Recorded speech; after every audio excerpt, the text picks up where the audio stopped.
नमस्ते बिटिया, हमेशा खुश रहो बिटिया। We are proud to be part of the best women university in India, that is Jyoti Vidyapeeth Women's University Jaipur.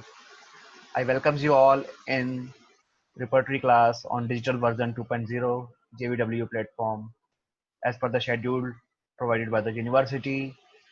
Hope this lecture will satisfy your quest for knowledge. Please listen carefully and drop your queries in the comment box, which we will answer later on.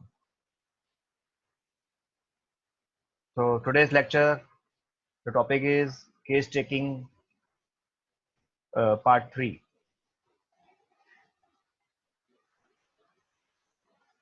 So in this lecture, we are going to discuss about the methods of case taking. What are various methods? In case taking, we have to note all the details of the patient and make a pro forma according to our own uh, situation, our own uh, abilities. So the first thing in that pro forma is the preliminary data of the patient, which consists of name, age, sex, marital status, occupation, religion, address. You must ask all these things. Then the chief complaints of the patient. These are those complaints that the patient has come for, and he first of all speaks that he is having these complaints. तो ये हमेशा important रहता है कि patient की presenting complaint क्या है. उसको 10 कंप्लेंट हो सकती है, लेकिन वो किस कंप्लेंट के लिए आया है, that is the most important one. That should be noted. Then you should note the associated complaints, और अन्य तकलीफें क्या है. Personal history of the patient, like appetite, thirst, desire, aversion, stool, urine, thermal, perspiration, addictions, etc. So this taking a personal history is very important in homeopathy.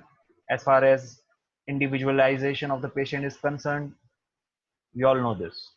Then we have to take the psychological history and the dreams of the patient, especially the dreams which are repeating, which are peculiar.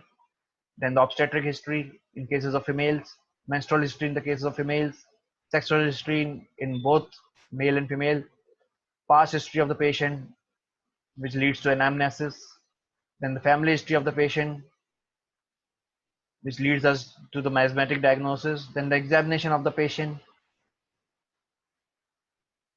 that is what the physician observed, the signs. Then this examination of the patient consists of general examination and systemic examination.